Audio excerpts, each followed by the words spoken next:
the idea that the Bills need better wide receivers. I don't care. Just be different. If you're a team like the Bills who's looking for a franchise-altering pass catcher, you're in trouble. Because if you move past the soon-to-be tagged George Pickens, Brandon Ayuk, what do you have? You've got Tyreek Hill, Mike Evans, Christian Kirk, and Deebo Samuel as your biggest names out there. Mike Evans, Deebo are the name guys of this class who are going to get paid more than their play warrants, just because of who they are.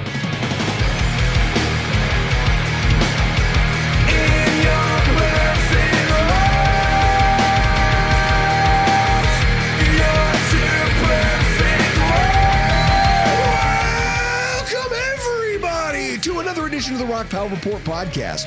I'm your host, Bill season ticket holder Drew Gear. That's my producer, Chris Kruger.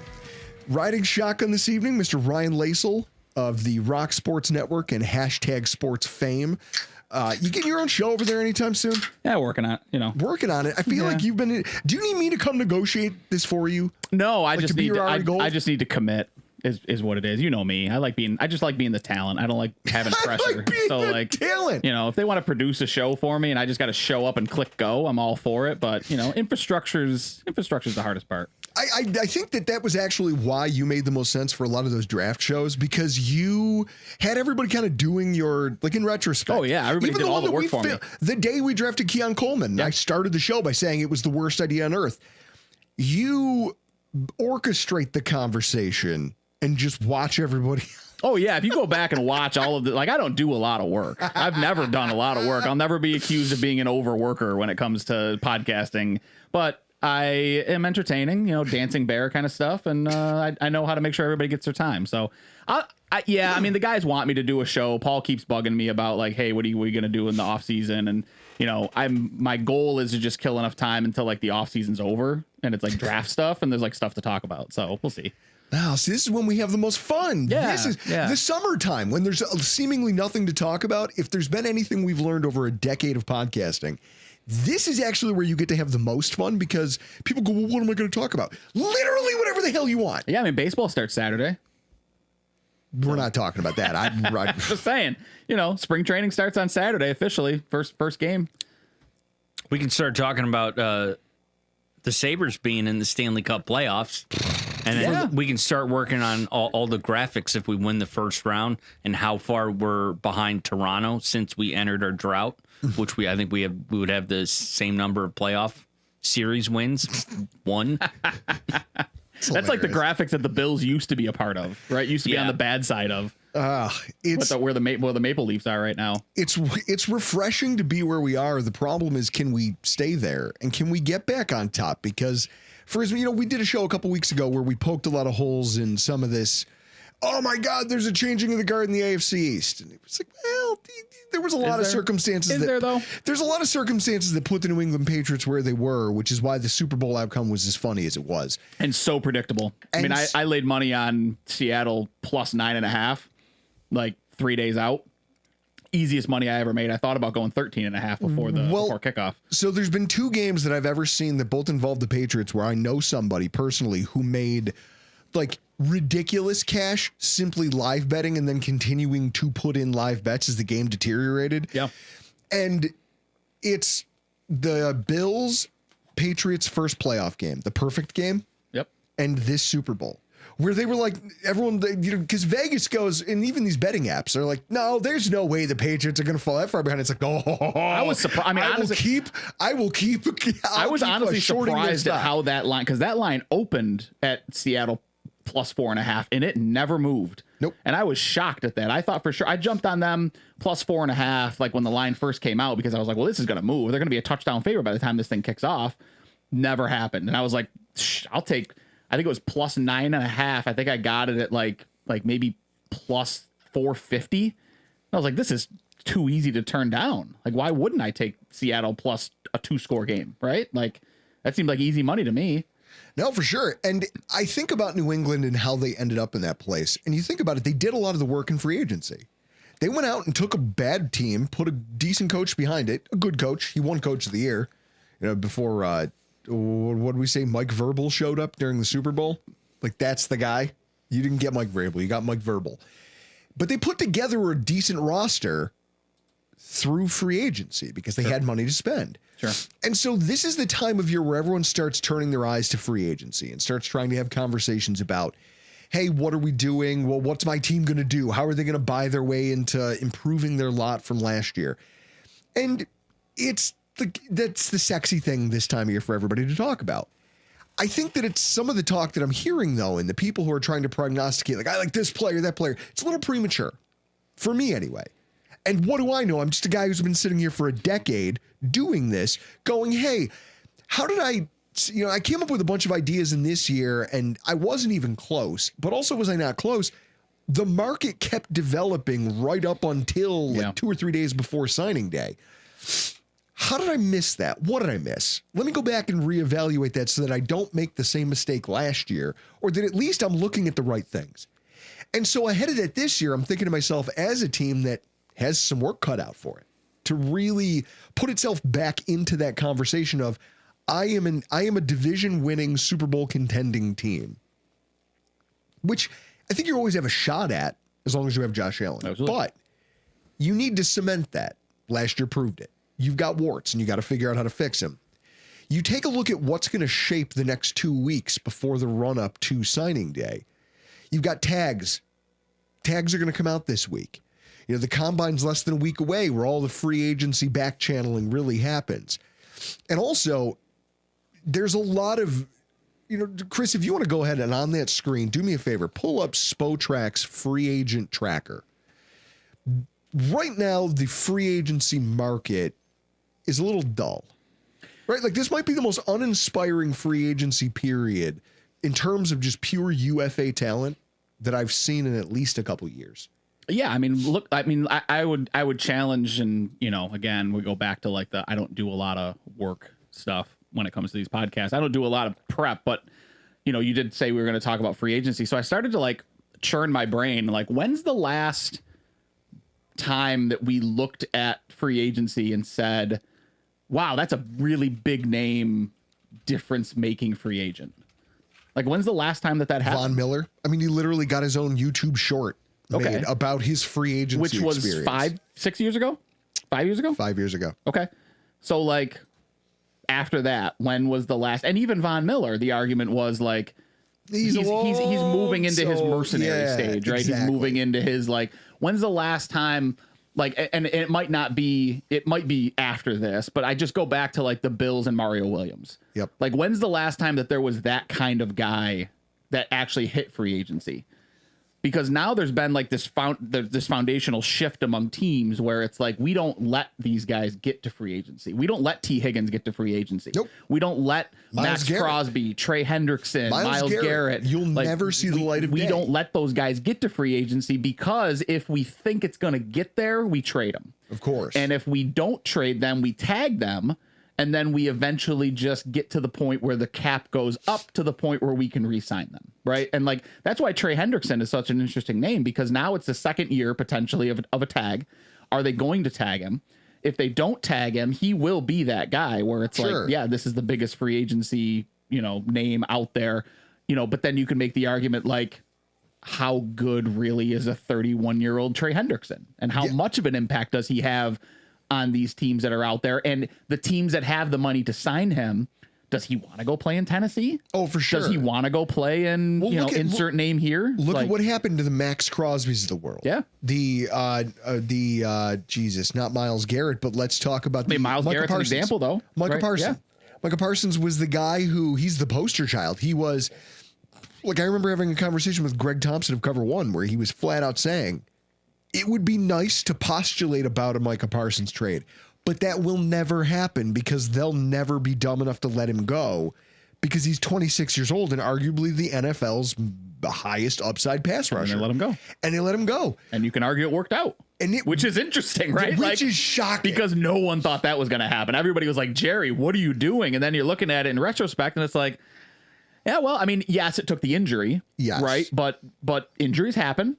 It's not that Jerry knew that was going to happen, but then you like look at like the moves that they made with those picks, and you look at the players that they got back, and you're like, okay, yeah, are they better off? Probably not, But are they worse off? No. But it depends on where you are. Exactly. But they're not worse off because of the injury, right? So they've got a defensive line now that wasn't hurt by losing Micah Parsons, and now they've got all these assets that they can go out and they can do something with, which help them get George Pickens, which will help them keep George Pickens. Well, all those things. This is it. So looking at it in terms of the Buffalo Bills' interest and just what we as fans are looking at, I think about the list of tag candidates. And you look at some of these names and you go, like in years past, you're used to seeing T. Higgins and some of these guys. This is what bothered me first. I started digging into tags because tags and cuts are two of the things that really shape the market, right? Yep. Who gets added at the last minute that could change the complexion of a position group, and who gets franchise tagged and gets pulled out of the pool and nobody has a shot at him. Yep. Look at the guys who are being talked about. Kyle Pitts. The fact that his name, that he starts an NFL Network list of here's a player who could be tagged, tells you they're scraping the bottom of the barrel with this. Obviously, the aforementioned George Pickens. You already touched on Hendrickson. Trey Hendrickson. But they already tagged him once. But they already tagged him once, and the cost would be astronomical. So I don't think they have a choice there.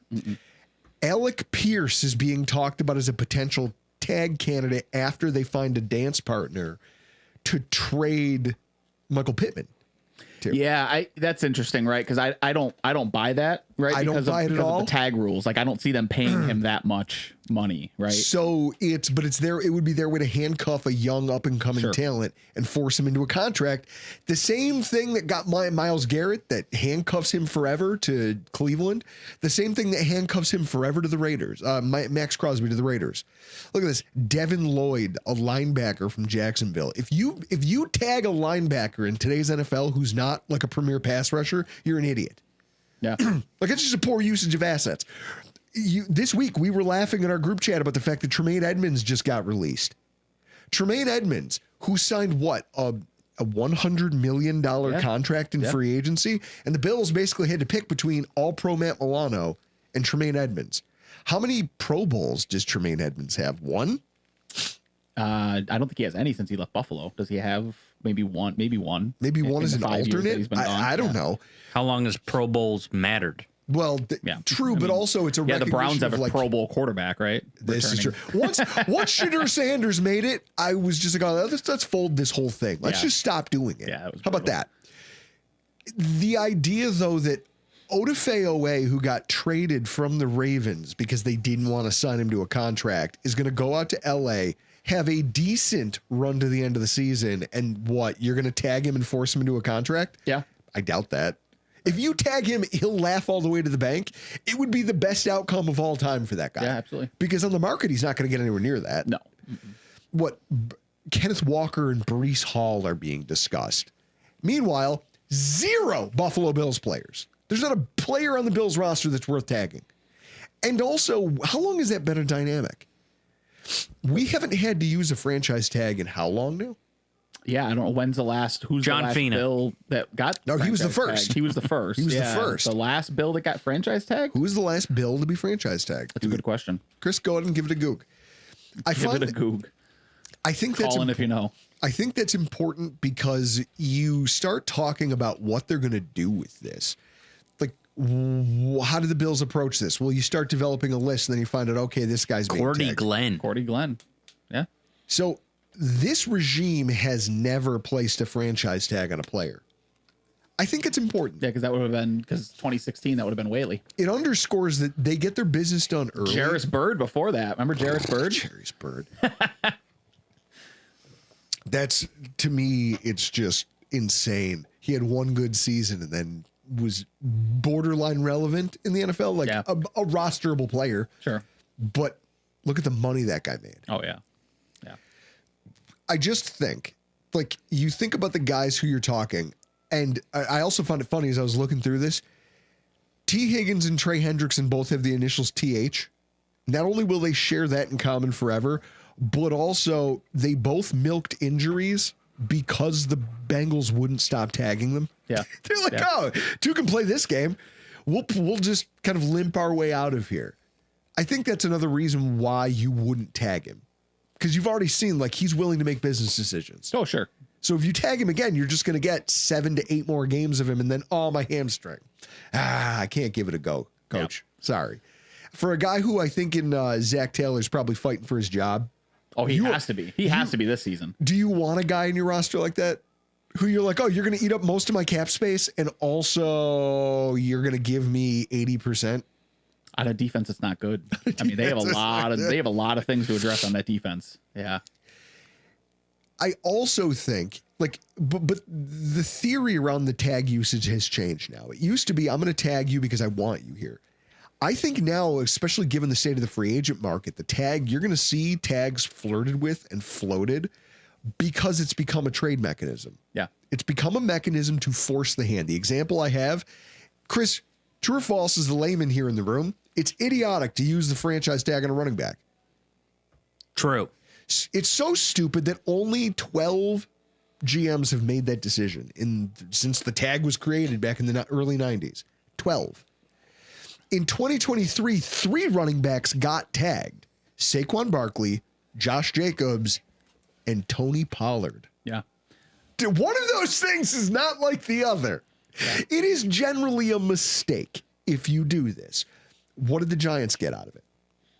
They traded Barkley. They traded him away. Yeah. And they were able to make sure that they didn't lose this player for nothing. Yeah. And I mean, I think the running back thing came about, there are ebbs and flows to these contracts that are getting handed out, right? So we saw that depression of the running back market to where running backs weren't making a lot of money. That was 2018, 2019, right? Christian McCaffrey was signed his deal, and he was the highest paid running back, and he was arguably fairly affordable. So when you talk about the structure of the franchise tag, it's the top 5 of the positions at the salary. So it got to the point where it was okay, we can argue it's cost effective in 2023 because of where these contracts are. It's cost effective to get this guy under control for 1 more year. We'll see if we can trade him. If not, we've got a running back for 1 more year. We'll draft a guy in the 3rd round, right? Yep. Just like the Tennessee Titans did with Tony the Cowboys did when they drafted or when they tagged Tony Pollard right before they traded him, right, to Tennessee. So that was kind of it made sense at the time because now he's on a controllable cap friendly deal because running backs are so underpaid that was the year it worked out. Well, now you got a James Cook contract. Now you got another Christian McCaffrey contract. Now you got a new Saquon Barkley contract. Now it's not cost effective to tag these guys because do I want to pay Breece Hall top 5 running back money? Do I want to pay Devon Achane top 5 running back money? Unless you're doing it knowing that they're never going to see that contract. Right. They're never going to see that because they're either going to renegotiate or they're going to. Or you got one more go with them, right? Or you're going to trade them. No, that's it. It's one of the two. I don't think that anybody on that list will be tagged and then not given a deal. It's about leverage. And this is what the perfect example I have of this is Breece Hall this year. People on Twitter Jets fans wanted to light themselves on fire the other day when the rumors started leaking out hey, the Jets are flirting with the idea of placing the franchise tag on Breece Hall. There's a reason you leak that ahead of Indy. Yeah. The head of the combine and all the legal tampering that takes place there. Or illegal tampering, but we all know it happens. The reason you're doing it, you're talking about a coach and a GM who have no loyalty to that player. They didn't draft him. They may not even like the guy. Mm-hmm. He's also not been available for them. He hasn't been all that effective or efficient. He has great games. He has subpar games. But he has value. And you know that because the Kansas City Chiefs came knocking last year at the trade deadline and you guys just couldn't hammer out what you thought his value was. Yeah. So now they know there's a market for this player. Why should you let somebody else reap the rewards of, hey, I don't have a good team and I don't have a reason to invest in this running back. I may not even like him, but why should I let some other GM receive a windfall for that? Right. No, I'll float the rumor that I'm going to tag you and force that team to have a conversation with me. Well, and the Jets are interesting because you can look right in the AFC East and you can look at 2 different teams, right? When it comes to a full breakdown rebuild situation, you can be one of 2 teams. There's a multiple different of things you can do, but with the Jets, they've got maybe 2 assets on that football team, right? Breece Hall and Garrett Wilson. Those are your 2 assets that you've got on this football team.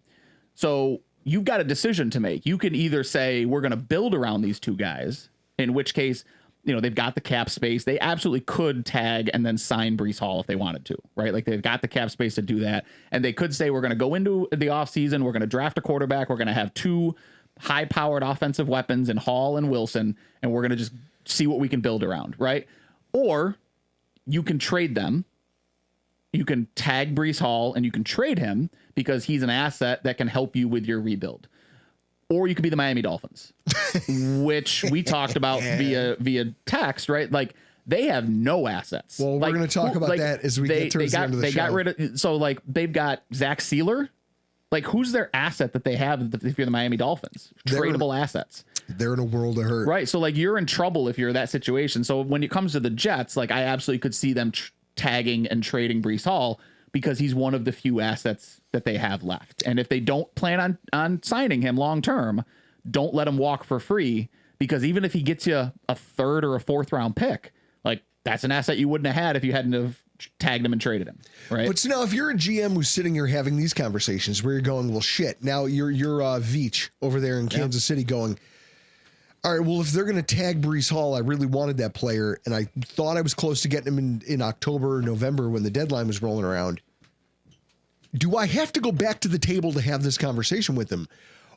Or can I pivot? Can I find something else? And that's where if you're just sitting here looking at the table as it lays today, maybe not. Yeah.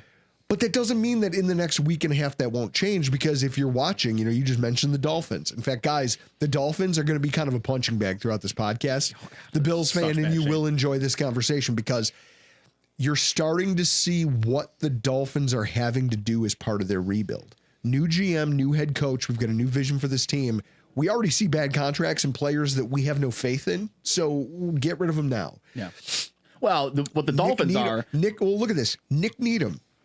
What was it? Nick Needham, Bradley Chubb, who they like that was crowed as like hey, this is a great trade. Mm-hmm. Oh my God, can you believe the Dolphins got Bradley Chubb? All it took was a first. Yeah. And what impact has he made? Right. Like you look at this, the Jalen Ramsey thing, he's already off the roster. Mm-hmm. They cut Tyreek Hill. Now the rumors break about 3 hours ago before the recording this podcast that the team literally traded for and gave an extension to Minkah Fitzpatrick. And now the Dolphins are having league-wide conversations about, hey, is there any interest in trading this player away?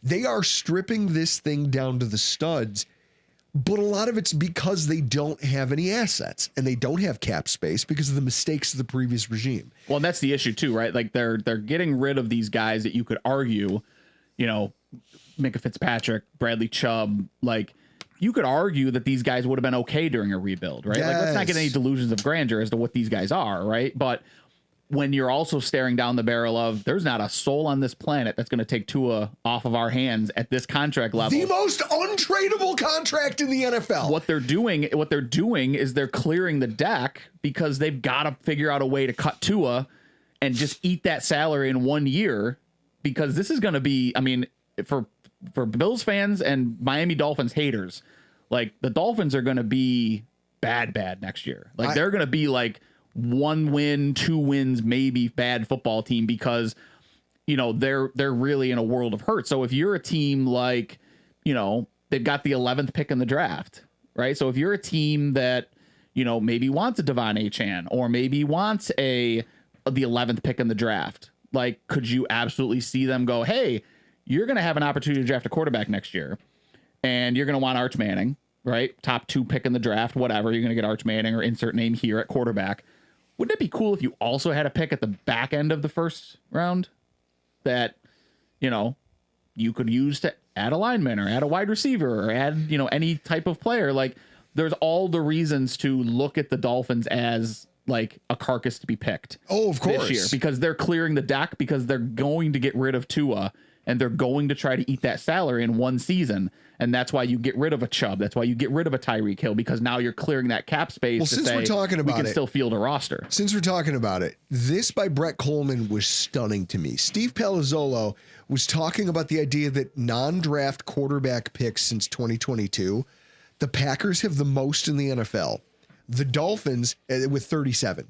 The Dolphins have the fewest with 20 since 2022.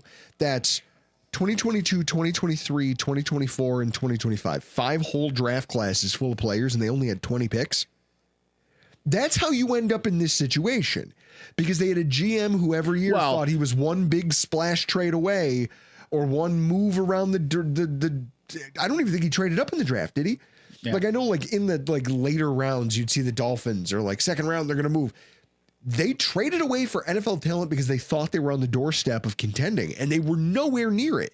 But then Brett Coleman comes over the top and makes it worse. To expand on that, the total number of top 50 picks since 2022. So 4 drafts worth. 4 drafts worth of top 50 picks. The Packers have 11. The Dolphins had 3. Yeah. 3 top. You wonder why the roster's so thin. You wonder why they don't have any depth that has real talent. Why they're playing Storm Duck as a starter at cornerback. Yeah. Well, because they traded, 3 picks for Tyreek Hill. They traded for for Bradley Chubb, first round pick.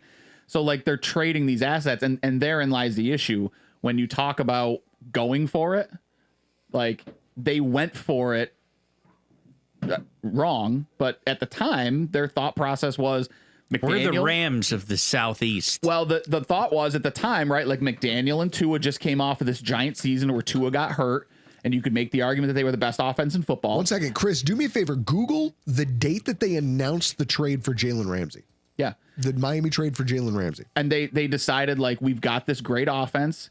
Tua finally turned a corner with this new coach. He's got this. They went out and they went for it, right? Tyreek Hill, Bradley Chubb, Jalen Ramsey, and they were like, we're going for it. And they did, and they missed. And that's the issue with going for it when you don't have a proven commodity at quarterback. They thought they had a quarterback, or they thought they had a quarterback that was good enough. No, Chris, the day that they acquired him, what day was that? June 30th. No, you're looking at the Steelers. Scroll up. The Miami Dolphins. When they got. Yeah, scroll down. Too far down. March 15th. Okay, so on March 15th, they came out and said, hey, screw free agency. We're not going to do this. We're going to trade for Jalen Ramsey because there's nothing out there. Meanwhile, the Bills went out in free agency and picked up Trey White, and he stepped into our system and played about as well as Jalen Ramsey played with the Dolphins. Yeah. And what did they trade away for him, Chris? Long, a 3rd-round pick. Okay, so they gave away one of their Long and a third. So they gave away one of their thirds. You didn't have to do that. You chose that. I think that this year is going to be heavily scrutinized by the trade market, because the trade market's going to carry more value this year. That's kind of one of the themes of the show. It's going to trade, but you have to be careful with how you do it, because what also is going to factor in here is veteran cuts. We're talking about the tags and why that's important to the trade market. And I think that the trade market will overshadow. I just want to point out in that trade right here, 3rd round, 77 overall. That's who the Rams took with that 3rd round pick. Byron Young. Star defensive lineman Byron Young. It's so fitting that happens to the Dolphins. But look at that run though. You even look at that run right after it, right? Like Byron Young, Riley Moss, Josh Downs, like DJ Johnson, like these are all guys. Diaby. And then Devon Achane, right? Yep. So like, if they had that pick, I mean, do you think that they would have rather have right now, given what they know? Like, would they rather have had Riley Moss and Devon Achane? Tucker Kraft of the Green Bay Exciting Whites. But I mean, you traded Jalen Ramsey. Yep. You could have had Riley Moss. Yep. Right, but you weren't willing to wait in the draft and hope that guy fell to you. And now Riley Moss is, an impact player on arguably the best defense in the NFL. Yeah. So there's also the fact that cuts are going to happen. Yep. So now as you're sitting here as a GM going, okay, tags are going to get placed. I got to start developing. Do I go to free agency for this position? Is there a trade out there to be made? It might take the rest of this week and into next week. But like, the Dolphins are ahead of the pack because they know they have work to do. Yeah. They're shedding salary. They're putting people on the street left and right. There's a whole boatload of names out there, because if I'm Veach in Kansas City and I'm saying, well, I need a running back because Pacheco, I don't know if he can bounce back from this injury. He's just not ever going to be the same. Yeah. And Hunt, I can't keep relying on Hunt to be this guy for me. You're going to have veteran options out there. Alvin Kamara is most likely done playing for the New Orleans Saints. Yeah. It just hasn't happened yet. Aaron Jones is probably a guy who you see put on the street. James Conner is a name that you could see as like, hey, we cut him because we're in a rebuild and we have a different idea of what we want to be as an offense. Kyler Murray. Like, what's we find a trade partner for Kyler Murray. Brandon Ayuk. We sit here talk about the wide receiver position, which I think this conversation kind of segues nicely into, is the way that this is, the fact that trades are going to overshadow so much of this. I talked about it in their last live show about the defensive end group, specifically about how pass rushers, if you're after one this year, you're better off looking at the trade market than the free agency market. Yeah. You can find supplemental talent, and maybe there's a Lorenzo Alexander out there. I don't know. I got to go find someone smarter than me to ask that question to. Someone who you can bring in on a cheap contract, who new system, better talent around him, flourishes. Yeah. But otherwise, if you want a true home run upgrade, you're not getting it in free agency this year. And maybe ever. I mean, when's the last time? With the, with the right? rising salary cap, there's less incentive for you to cut a guy for nothing. Yeah. You can at least threaten the salary, the franchise tag or the transition tag or any one of these other tags, and then say, listen, we'll give you permission to seek a trade. You go do the heavy lifting and go find me a deal. It's the laziest. It's the Ryan Lasel of GMing. Yeah. Where they go, you go do the work. It's called delegating, man. It's called delegating the work. I see. This is how I know you're a manager. This is how I know you're a manager of people. He goes, you go do the work.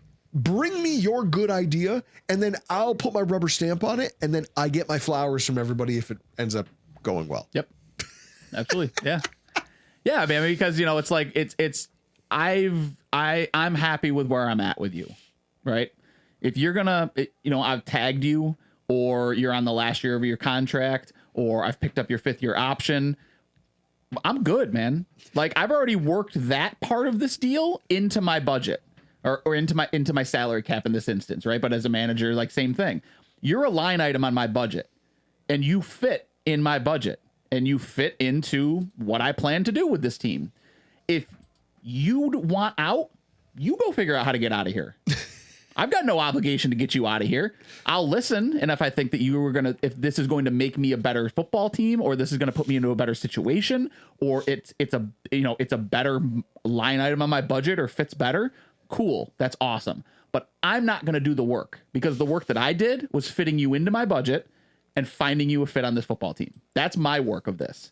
So if you want out and you want a new contract, have at it. And that's the mentality that I think a lot of these GMs come from, because I think the shift is that it's less about feel and fit and more about analytics and numbers, right? Where they've looked at these guys so much less than cogs in a machine and much more in line items on a budget. And it's like, does this number plus this number give me a return, an expected rise in value? And if the answer is yes, then this is the guy that I want on my football team. This is the contract number that I want him at, and this is where I'm good at. And if he wants to get out, he can go find another way, but he's got to come back with a deal that makes me a better football team. And I think that coldness, right, that coldness of the approach of front offices is what's led us to this situation where you're not going to find free agents out there anymore, because these guys are signing them and they're tagging them and they're creating these contracts where it's like they fit. So they're a depreciating asset at this point. Chris, go pull up on that. So bring up the free agent list that you have there. Filter for wide receivers. This is where we get into the conversation that's probably most relevant to Bills fans, because the one thing that every Bills fan right now, we have other needs, we have other things, but the sexy thing, the conversational thing is, or a topically relevant thing, is the idea that the Bills need better wide receivers. And everyone goes, well, we got to do something. It's like, okay, well, you as a fan get to say that. If you want to be Randy Quaid sitting in the stands which I am. Don't take me, guys. I'm not throwing stones here. And you're going to bring your talents to the new stadium. I'm Randy Quaid from Major League, just standing in the stands, just screaming at everybody because I'm angry. Yeah. And going, you figure it out. And they go, okay, analytically, what do you want us to do different? I don't care. Just be different. Be better. Stop being bad. I mean, it's the same. I mean, you and I both, like, we are two peas in a pod there, right? Like, with the whole McDermott thing, like, I was screaming it for years, where it's like, I want him out of here. He's not the guy. And everybody's like, well, who's the options? That's not my job. I don't care. And my job is not to figure out who the option is. My job is to complain about the fact that they're not winning football games. It goes, listen, the thing that's happening right now feels like I'm being stabbed in the eye with a fork. And I would like that to stop. And everyone goes, and I'm like, I need this to stop. And they go, okay, well, what happens if what comes next is a spoon? I don't care. It just needs to be different. Yeah. Even if it hurts similarly, it's got to be different. Do the same thing, just different. Just give me something to, like, all I know is I look at this roster and Josh Palmer is my wide receiver 1. I don't like that. So go find me somebody else. So now the problem is, if you're a team like the Bills who's looking for a franchise-altering pass catcher, or at least a very good complementary one, or maybe multiple players to round out a room that really hasn't had any talent in the last 2 or 3 years, you're in trouble. Because if you move past the soon-to-be tagged George Pickens, you get outside the maybe I can't trust him Brandon Ayuk, what do you have? Like, here's your market. You've got Tyreek Hill, Mike Evans, Christian Kirk, and Deebo Samuel as your biggest names out there. Really? That's it? Mike Evans, fresh off an injury. That might move the needle for me, but I don't know. Like, those are examples of name. Like, him and Deebo are the name guys of this class who are going to get paid more than their play warrants just because of who they are. And that's one of the biggest trap doors of free agency, is paying a guy for what he's done instead of who he is. Also, like, imagine just investing in the downside of a stock. Right now, you're like, I'm going to buy the dip. That's fine if you're talking about Palantir. It's fine if you're talking about what Chris, what's a coin you invest in? GameStop. AMC. I'm going to buy the dip on GameStop. Yeah, but I mean, you're not, but like, it's not going to work like with Mike an Evans, athlete. like Mike Evans as an example, right? Like, you're not buying a dip on a 32-year-old wide receiver. Like, that's not a dip, that's a decline. Yes. You know, like, so. Or you could find yourself in the Rashid Shaheed sweepstakes. Sure. Who is going to be overvalued because he was the most explosive player on a Super Bowl winning team. And also because everybody's looking for a guy who can Flip the game in the special, Hey, special teams. I've got a guy who can make a game-changing play at a moment's notice. Everybody wants it. That costs money. Yep. So good for the Saints for recognizing they were never going to be in the conversation for his services. And so you get rid of him and you get assets.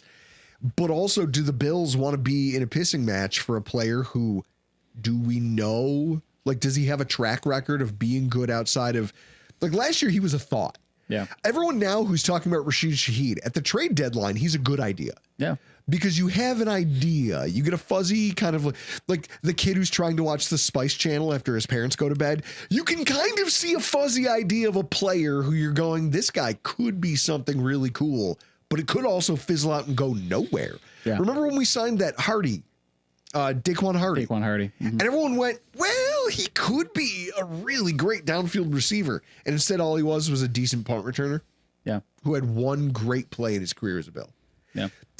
You don't know what you're getting, so that would give me pause, and I'm sure GMs smarter than me have the same idea. Well, I mean, I wouldn't take telling. Shaheed because you're just going to ask him to return punts. You've got that cost control contract of Ray Davis, and he was number 1 in kick returns. So you're not going to put Shaheed on kick returns. If you went after him, he would just be, a deep threat and a guy that returns punts.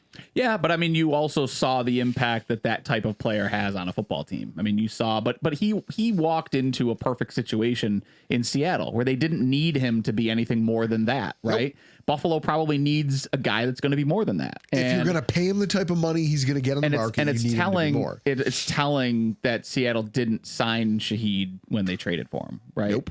Because it was like, we see the value. This to us is worth a fifth, right? That's what they traded for him. Yep. So this to us is worth a fifth because we don't have a punt returner. We feel like that's an aspect of our team that we're missing, and we don't have a guy that can take the top off the defense. So, check and check. It's going to cost us a 4th round or 5th round pick. If it works, we win the Super Bowl. If it doesn't work, what are we out? A 5th round pick. Yeah. And they won the Super Bowl, right? So, like, it worked. It worked, and now we're not married to it. We can move on with our lives. Yeah. And what did it cost us? It cost us a 5th round pick that we were probably going to use on a punt returner, And that brought you and I to the Miami Brown conversation. Yeah. And I think we talked way too much about Miami Brown. I think, by the way. yeah, I know. Miami Brown, this is the most Miami Brown has ever been talked about by two people. February, and we talked way too much about Miami Brown. We talked way too much about this guy who I think more than any two NFL fans have ever had a conversation about this idiot. If you're listening to this podcast right now and you're Googling Miami Brown, like that's fine. Exactly. You should be. This Yeah. is exactly what you should be doing. Because Miami Brown is a guy who was drafted into the NFL and has been traded twice now in his career. And he's 25 years old. He's 25 years old, and yet he's one of the top 10 names at wide receiver. Mm-hmm. Why? No one knows. Like, everyone keeps saying, because all the analytics guys are going, well, he could be it. And then he goes to a place and he's not it. So nobody's willing to give him a big contract. They sign him to a mediocre one. And then when they realize he's not it, they just divest for a 7th round pick and they move on and he becomes somebody else's problem. But to your point, you texted me and I texted that to you. And your point was, it's like the NBA now. Money matters more than it ever mattered before. With quarterbacks making $100 million a year, you got to find other ways to field a roster. And I said, this situation with Miami Brown might actually be the play. Instead of spending that 5th or 6th round pick on a developmental wide receiver, you sometimes find a diamond in the rough, a Khalil Shakir, a Stephon Diggs. How many more wide receivers are a Rashad Wildgoose that you never hear from again? For every Puka Nacua, like how many insert name here guys that like I don't know who that is. They don't make the roster coming out of training camp. Like so instead, what you could do is you could just say, hey, screw it. I'm willing as a GM. I need to flesh out my room and I need a guy who plays can maybe play a little special teams and can maybe go do something for me. I'll give you a 6th or 7th round pick right now. Instead of drafting Ray McLeod or Austin Proel like Brandon Beane did, Proel has yet to play an NFL snap. Yeah. Who was the guy we took in the 7th last year? Doesn't matter. That we cut. I don't. Was it Caden Prather? Yes, Caden Prather. Don't know. I'm shocked I got that. And it doesn't. Justin Shorter. You drafted him as a 5th round pick. He never played a game. Yep. You could add Puka Nacua. Could have had Puka Nacua. It's this type of thing where that pick busts so many times. Why don't I just give it away for a guy who can at least get on the field on a Sunday? At least he can stand there. And I can say that is an NFL player. Is he good? I don't know. But it only cost me a 5th round pick and $2.1 million. Well, like we talked about in the chat, right? Like, if I'm drafting a guy in the 5th round. Yeah, you said you were like, in the 5th, you're hoping to get Miami Brown. Yeah. So why not just trade that pick and get that guy? Right, exactly. Like if you're drafting, like what did you draft Ray McLeod to be? Like a good kick returner and a guy that can take the top off the defense. What's Miami Brown proven he can be? A good kick returner and a guy that can take the top off a defense. Like beyond that, he doesn't have a ton of value. He can run a go route like nobody's business, right? And he takes the strain off of Khalil Shakir returning punts. He takes the strain off of carrying a guy like Codrington on your roster just because like we don't have anybody else that can return kicks. So if I'm drafting a guy, it's the devil you know and the devil you don't, right? If I know I'm getting Miami Brown and it's going to cost me the same pick as it would take me to go get a Ray McLeod, who I hope is at least Miami Brown with upside. Like to me, again, just go do that. When we go from a business analytics perspective, my floor is higher. Yes. My expectation. It's a net neutral investment to me, right? Like I'm getting a known entity. It's not a great known entity, but it's a known entity that I would be happy if I got Miami Brown with a 5th round pick. I would be happy with if the wide receiver I pick in the 5th turns into Miami Brown. I'm happy with that return. Well, and so that's why I look at this. What would you be happy with? You'd be happy with getting that investment. Chris, can you agree? That sounds like a reasonable thing. Yeah, I don't even know who this guy is. Of course, and it doesn't matter. You wouldn't know who he is even if he was in a Bills uniform. Yeah. You'd be like, wait, is that guy on the sideline riding the bike? I've never seen him before. Who's that returning punts? Who's that back there? Yeah, wait, who stepped in to return a punt? Is that downtown Levi Brown? It's the exact same thing that happened in Buffalo when McCole Hardman finally stepped on the field to return punts. And he was out there. It was a home game, I remember, because it was the same game he got hurt. Right in front of me. There were 15 people around me in the section going, who the hell's that returning the punts? And I'm like, McCole Hardman. Remember him? He dropped all the passes in the Super Bowl. They're like, oh, I forgot we signed that guy. That's Miami Brown. Yeah. Right? So now you think about how we're going to build this thing, because we know it's kind of the focal point. And Brandon Beane talked about acknowledging him and Joe Brady are both well aware that this is a problem. Yeah. We're going to fix it. Okay. What if I told you you'd have to spend $14 to $16 million a year on 32-year-old Mike Evans? Yeah. Or spend a day 2 pick to obtain the rights to a Brian Thomas Jr.? You give a second round pick to Jacksonville and say, you know what? Go ahead and give me the $3 million cap hit this year, 4 in 2027 and a 5th year option in 2028. Go ahead and give that to me. I will give you my second round pick. If you want me to throw in another player to make spread the cash, I don't care. Well, whatever we need to do to make this work, I can make that happen for you. Mm-hmm. I'll throw in a late round pick too, because you think about he would account for 1% of the salary cap. That type of move makes more sense than Mike Evans, DeAndre Hopkins, even at a discount, DeAndre Hopkins.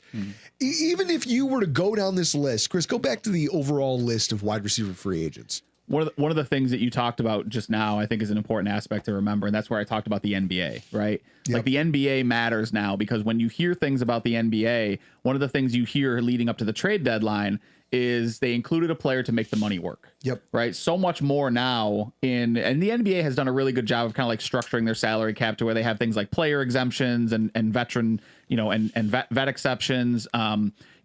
So they've done a really good job of kind of like, yeah, I'll take Chris Paul as part of this deal because that gets him off of your books. He gives me what's called an expiring contract. Yep. Right, which means that next year I will have more money on my books, which means I'm going to give you a little bit more in a pick or a little bit more in a player in return, but I'm clearing the deck, right? And you're going to see a lot of these NFL teams start to do this, not with guys that necessarily have value on the field, but guys who have value from a contractual standpoint, right? Well, honestly, that's what makes guys on expiring deals that, yes, I'm going to trade away Brian Thomas Jr., but I'm going to get back, I don't know, insert name here, Dawson Knox. I'm going to get him back in a deal because he's coming off my books next year. Yeah. And I don't need to worry about that cap hit. The cap hit that I'm going to get back by losing Dawson Knox after next year is going to pay for and then some the hit that I'm going to take by trading away Brian Thomas Jr. Right. So when you talk about the money matters now, it's not, I want to pay this guy because I want him on my field. It's no, I want this guy back because he's going to offset any type of guarantees, signing bonus money that I still may owe this player that I'm trading away. He's going to pay for that and then also give me some savings in the cap space. And oh, by the way, if he was a high enough pick that kind of washed out of the league or a high enough production pick, I might also get a comp pick for him for losing him. There you go. So you look at how these things start to bear out, right? And then you look at Brian Thomas Jr. He is one of my favorite ideas of the offseason, right? Like, because in a down year, his stats still blew Keon Coleman's away. Oh, absolutely. Like, he's far and away a superior player. And so because of that, you think about, like, would our first rounder be out of the question? I don't think so. I don't think so. I think if Jacksonville said, hey, that first round pick, we want it. And I would say, okay, now we've started a conversation. You want to know why? Because I already know that that's up for grabs. Why? Because Brandon Beane used his excuse. Well, I was willing to trade the 2027 first round pick, but I didn't want to give up this one. Well, then I already know you're willing to part ways with that 2027 first round pick. So let's talk shop. Sure. What can you make happen here? You're clearly open for business. You're just trying to find the right value and you weren't happy with what you were getting. Right. And you could make the argument that Brian Thomas Jr. is there anything that he's done that has made you think he wasn't worth the first round pick that the Jags used to draft him? Because if that's the case, then we're having the same De'Ami Brown conversation just with a different pick. He was borderline offensive rookie of the year and then hit a bad year. If I can buy, you talk about buying the dip. If I can buy the dip on anything, it's Brian Thomas Jr. And oh, by the way, he had Trevor Lawrence as his quarterback. Who's not a great quarterback, right? I think we've seen what Trevor Lawrence can be. And it's a better than average quarterback. And then you now put him in an offense with Josh Allen. But a Brian Thomas Jr. trade in a vacuum doesn't change your room, right? Like it doesn't, but it gives you something you can hang your hat on. And then you can do some work after that. If you can't pull that off, okay, you go down the list. You say, look, there's a number of guys available now. And for all the reasons you just laid out, it almost makes sense for some of these teams to actually entertain these to where we're not just talking like it's Madden. These are real, tangible trade scenarios now. Nobody ever thought DK Metcalf would leave Seattle. Right. And now he's a Pittsburgh Steeler. Why would you get rid of him? Why would you get rid of that guy?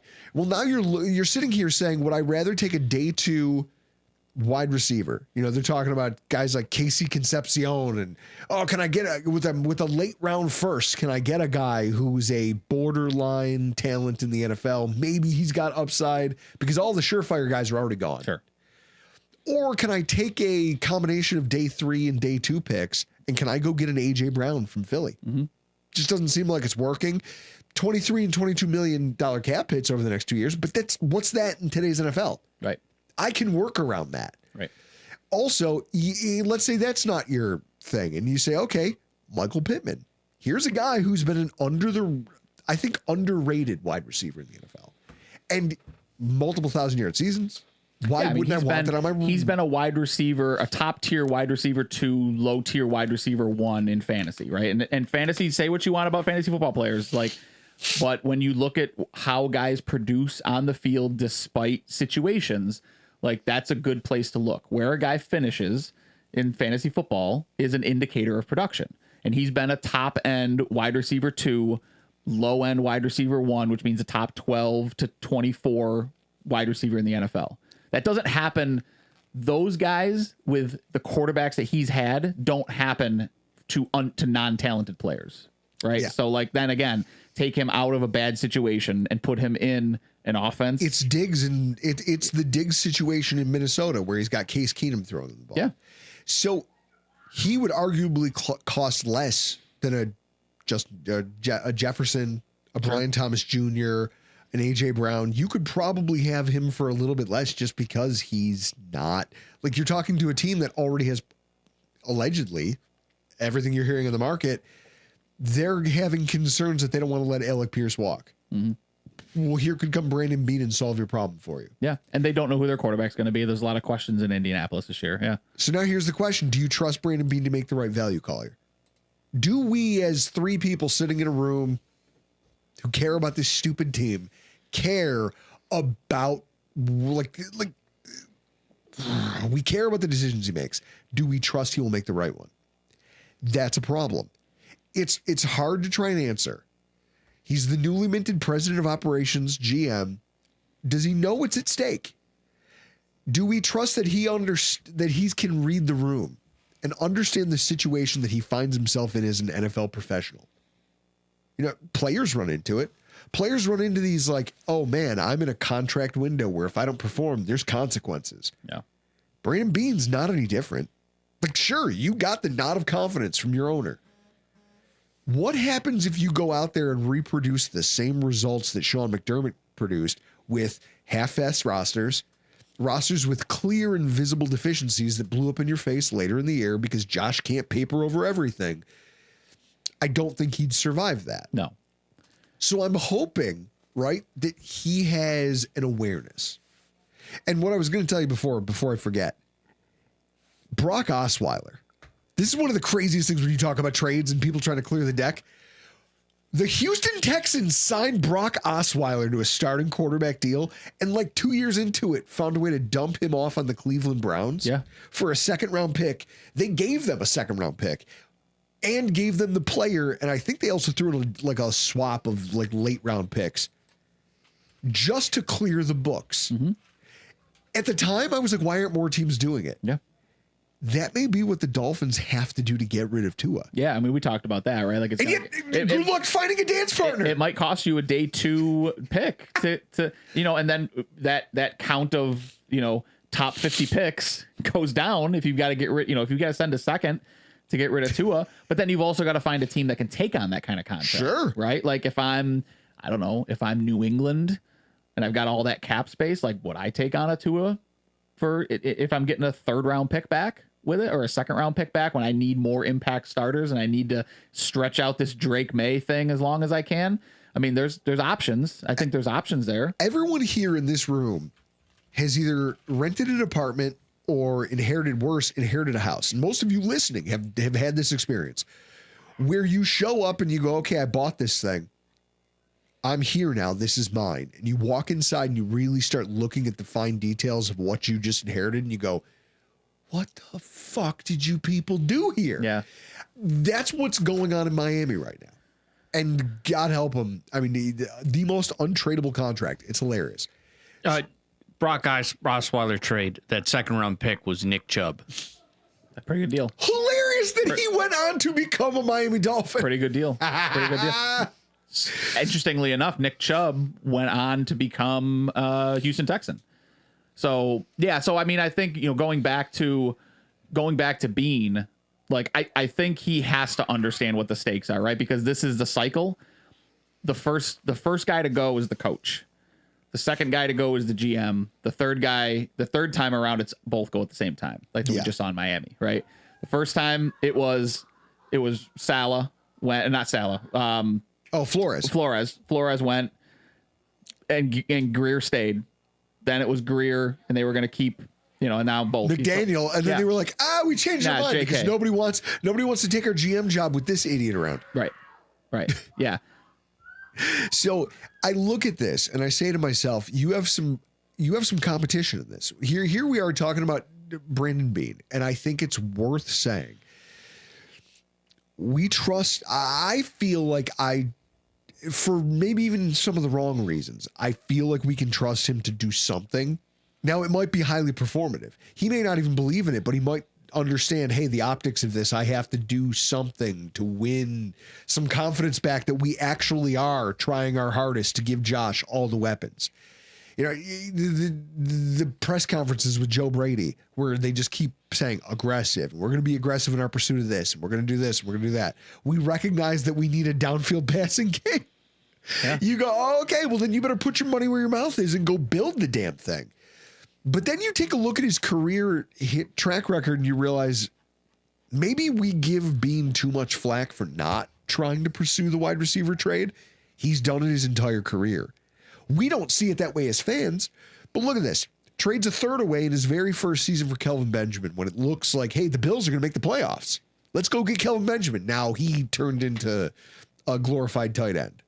Well, who was it who said that? He's a couple Popeyes biscuits away from being a tight end. Was that Booger McFarland? Yeah. Yes.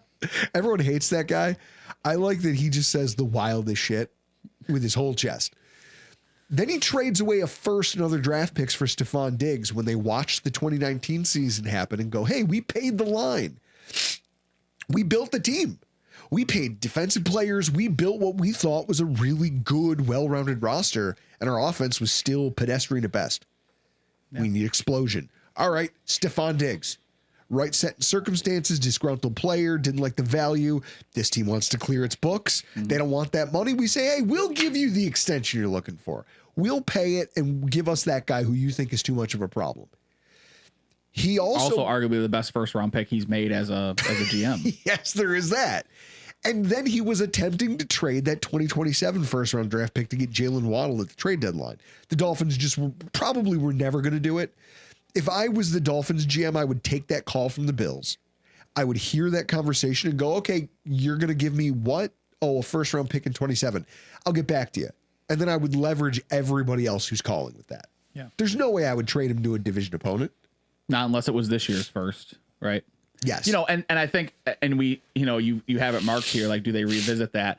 I would like to believe, as the season waned on after the trade deadline and Beane is, in the stadium and watching in the locker room and at home, I'm sure there were a lot of people who were just like me, who, as games went on in the playoffs, especially, was just like screaming, right? Sure would be nice to have Jalen Waddle right now.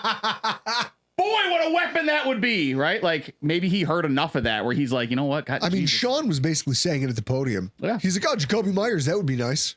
Yeah. What a nice thing for those guys. Yeah. Like, and you could look at like Jacksonville. It's like, well, they didn't need Jacoby Myers, but they went out and got him because they were going for it. Yep. Right. They were going for it. They're like, screw it. Let's take a shot. Yeah. If they're going to give him to us for a third round pick. Yeah. He's going to cost us a third round pick. So maybe and I think that's part of it. I think Beane, hopefully, and we talk about, does he have the faith to pull the trigger on it? He also made the Amari Cooper trade, and I completely glossed over it. Hopefully he's looked at the way that this season ended, and he went, yeah, you know what? Jacoby Myers probably would have been a difference maker. You know what? Rashid Shaheed probably would have been a nice piece to add. You know what? Jalen Waddle probably more aggressive. Yeah, maybe so maybe he's learned from his mistakes. And also, I there's a phrase I love using in these circumstances. I said it in 2019. I did a podcast with the then Bills. I think they were Bills fanatics then, before Boyko showed up and slapped their hand and made them change to Buffalo fanatics. But I did a live show with them, and I said, nobody buys a better security system in the world. Nobody buys a better one than the guy whose house just got robbed. Mm-hmm. Those are the guys that go out and shell out. If Brandon Beane really gives a shit about his job, he should be the guy who understands, I've been burned at the helm of this. I tried to play it cheap for a year and somehow it worked. Mm-hmm. I tried to play it cheap for a second time and got caught with my hand in the cookie jar. It's time. Yeah. I now have to aggressively pursue this, but also I've done this before. Yeah. So let's go back to the well. I expect a combination of free agent picks, but also a trade. It has to be, because there's nothing out here. Chris, if you scroll down, Tutu Atwell. Shockingly, Tutu Atwell is interesting to me because he's 26 years old. You know who's interesting to me? He's a deep right here at the bottom receiver. Where is it? I saw it at the bottom. It's right there. Isaiah Hodgins. We can go get Isaiah Hodgins. Gabe Davis is on that list. Guys, we have an Isaiah Hodgins at home. Yeah. Romeo Doubs is a name that I don't think gets talked about a lot, but he was a guy that I thought made sense for the Bills at the trade deadline. And look how many former Laquan Treadwell. Laquan Treadwell still being in the NFL. MVS is still on that list. Laquan Treadwell was a first round pick the year that we did that I did my first draft show with you guys at Batavia Downs. Mm-hmm. That tells you what this thing is. Like, draft picks are not foolproof. Just because you have a cost-controlled asset, it doesn't mean anything if that cost-controlled asset sucks. So in that way, I'm very interested to see how the trade market impacts the Bills' reshaping of this roster between pass rushers, but specifically wide receivers. I just really think that it matters. Yeah. And that it makes a difference. Yeah. I can't wait to see how Bean decides to skin this pig, but that's a conversation obviously for a March afternoon with a couple beers, and we're not there yet. So guys, for tonight, we got to get the hell out of here. I'm Drew Gear. That's Chris Kruger. That's Ryan Lasel from #Sports and Rock Sports Network. And this has been your Rock Pile Report.